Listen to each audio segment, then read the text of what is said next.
बात करते हैं क्रॉप आइडियोटाइप मॉडल मेज़ की।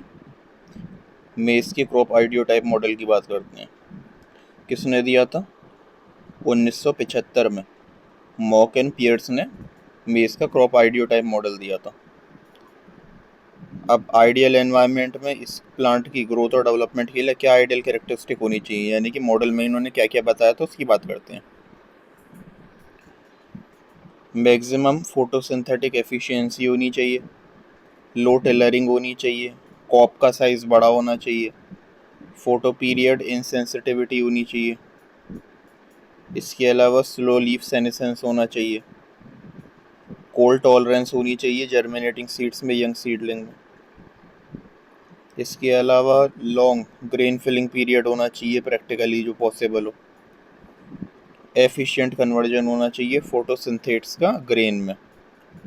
इसके अलावा स्टिफ और वर्टिकली ओरिएंटेड लीव्स होनी चाहिए ईयर के ऊपर, यानी कि जो कॉब है उसके ऊपर, और जो लीव्स हैं बिलो द ईयर यानी कि बिलो द कॉब। ईयर यहाँ पे फीमेल इन्फ्लोरेसेंस के लिए रेफर किया गया है। ये जो ईयर के नीचे जो लीव्स होनी चाहिए वो हॉरिजॉन्टली ओरिएंटेड होनी चाहिए। इसके अलावा शॉर्ट इंटरवल होना चाहिए between pollen shed and silk emergence में। ईयर शूट पॉलीफ्रेसी, ये मेनली इन्होंने कुछ पॉइंट्स जो हैं रखे थे। अब जैसे कि इधर देखो, यहाँ पे ये मैच्योरिटी पर जब कॉब आता है तब इस तरीके से जो आउटर हस्क है वो पूरे तरीके से सूख जाता है और अंदर की जो ग्रेन्स है वो हार्ड हो जाते हैं। ये मेज प्लांट है पूरा का पूरा अपनी वेजिटेटिव स्टेज में।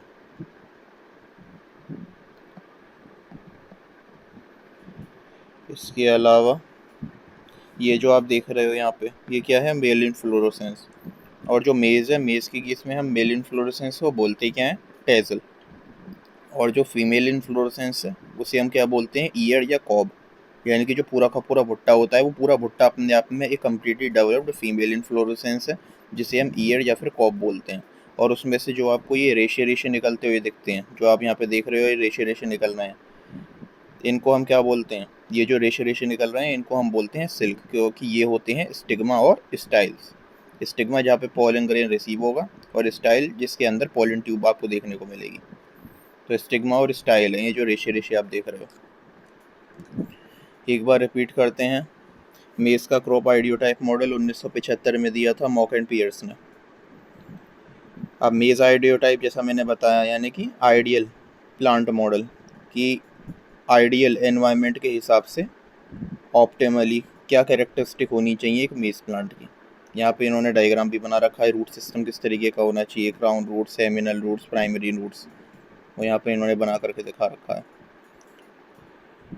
ये 10 पॉइंट इन्होंने बताए। स्लो लीफ सेनेसेंस होना चाहिए, ग्रेन फिलिंग पीरियड जो है लंबा होना चाहिए, photo period insensitivity, cold tolerance होनी चाहिए जर्मिनेटिंग सीड्स में, यंग सीडलिंग में, लो टेलर होनी चाहिए, लार्ज कॉब होनी चाहिए, मैक्सिमम फोटोसिंथेटिक एफिशिएंसी, फोटोसिंथेट्स का ग्रेन में कन्वर्जन एफिशिएंट होना चाहिए, शॉर्ट इंटरवल होना चाहिए between pollen shed and silk emergence, ear shoot पॉलीफ्रेसी, और एक ये इन्होंने बताया था कि स्टिफ वर्टिकली ओरिएंटेड लीफ होनी चाहिए ईयर के ऊपर यानी कि कॉप के ऊपर, और कॉप के नीचे वाली हॉरिजॉन्टली ओरिएंटेड होनी चाहिए।